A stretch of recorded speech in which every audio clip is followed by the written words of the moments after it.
Thank you all for coming, and thank you to Rich and Nancy and Sarah for inviting me to do this presentation.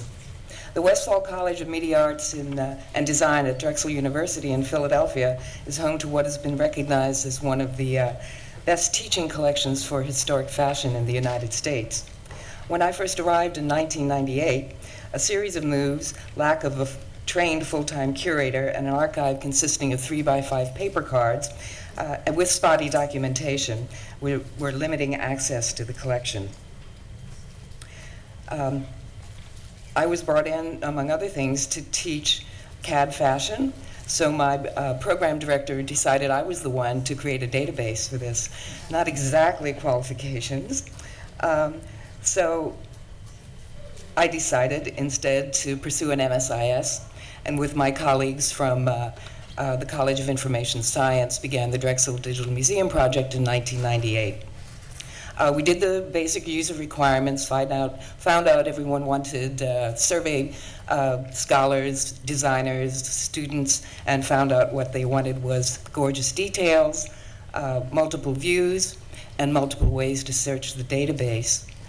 At the time, we were the only online historic fashion collection using QuickTime. This was because none of the museum systems supported QuickTime. Before Apple was cool with the museum. Right. So you can see you're getting the gorgeous details and some basic archival information. You can also search by multiple search criteria. Here we're searching by decade. We also, in this collection, have some pieces that we do not have in the collection but were lent to us for galleries. This is a piece from the collections of Iris Barrel Apfel, who had that fabulous show at the Met, Rare Bird. And you can even peek under the skirt with these. Among other things, you can also access various gallery shows we held at the college. Exhibitions of fashion and textiles. However, even though these are gorgeous details and multiple views, to really experience fashion, you have to see it on a live body. In 2008, I was introduced to Dr. Hyung Suk and his colleagues at Seoul National University, and they were working on very complex 3D surface modeling techniques. And I was blown away because the realism on this silk gazar is pretty incredible. And I decided, aha, we don't put it on live bodies, we don't do that, why not on a simulation? Seriously, long-legged one. So this is a piece from our collection. It's from the Salon of Helena Rubinstein. This is the QuickTime movie. You see the details. And this is the beginning of the simulation. What the software allows me to do is I go to the original garment and I'm creating patterns from the garment, and then I can deform the body. There's a default body there. I can deform the body to match the actual size of the garment, so you get a feeling for the actual owner of the garment. Then you can type in the material properties for the garment. You see she's got a little belly. She's not a model. And one of the things I really like about this is zooming way in on the textile details. It really looks pretty close to the original. And here she is in a little more fuller motion. Where we're headed with this, we're working with the curators at the Winterthur Museum, which is America's premier Museum of American Decorative Arts and the former home of H.F. DuPont. And we're going to be doing an exhibition there in 2015 or 16 with actual garments from our collection, the 3D simulations in digitized versions of some of the grand rooms. This is a quick run through the pattern system. And any of you who are interested in this kind of thing later, I can show you a little more slowly, but this is the 10-minute version. There's our default model. We've made the patterns. Now we place the panels on the body, seam it, start the simulation. We can add constraints. She's losing her trousers a bit here. So we're going to add some constraints.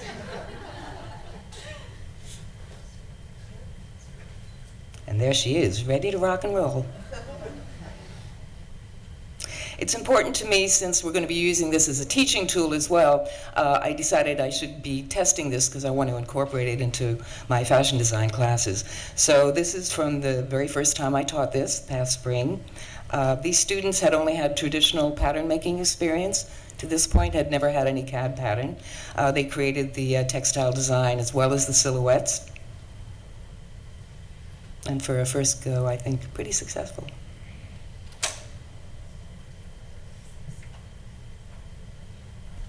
Our terms are rigorous, 10-week terms. So in 3 weeks, they learned the pattern making part of the software. And by the end of the 10 weeks, all had done at least one, if not 2 or 3 simulations of their own designs. So I'm pretty confident we'll be able to adapt this into the curriculum.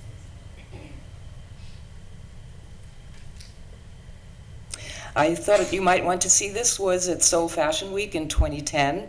And here they blow out all the stops and do all kinds of things with the model that you couldn't even do with a live model, but I also wanted you to see the way they treat some of the various textiles, difference between the denim and the chiffon, the way the ruffles are in motion.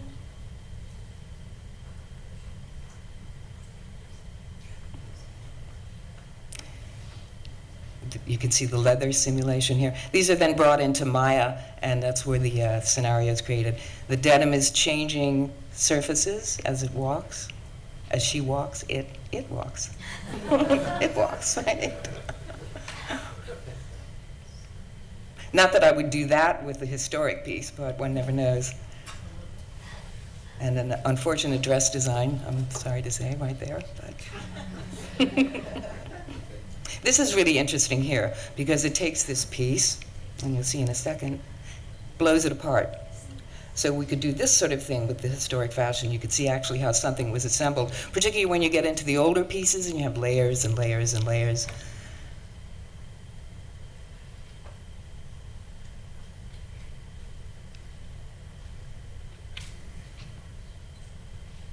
And in terms of traveling exhibitions,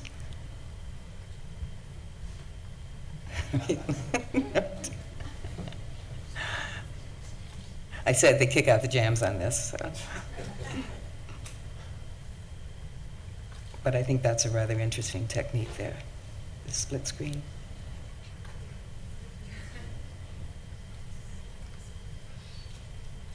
One of the problems that I found with the default body was when we did deform it, it was not all that beautiful. So, am I getting close? Oh, okay. Enough time.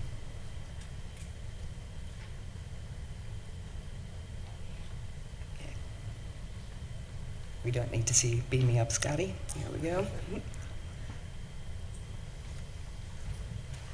So I'm working with one of our fine artists in digital media who understands anatomy really well. The Korean colleagues tend to work just on the skin on the outside. So I'm having, he is recreating a very well articulated, a little too articulated at this point, body for us. And then we plan to use this model for experimentation with true and accurate deformation for the body.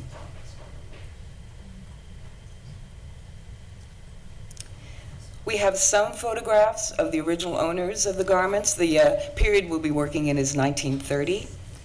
But for some we do not. So we were looking for a muse who would represent the 1930s, and I decided Carole Lombard, who I love. So we've started a little work.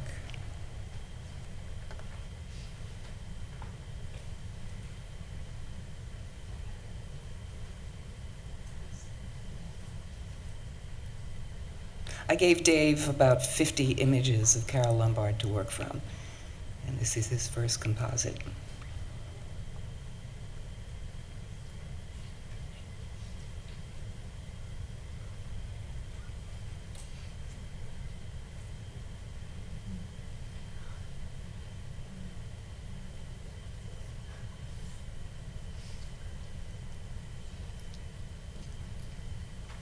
And maybe next conference, the head will be attached to the body. And I hope to see you all again. Thank you.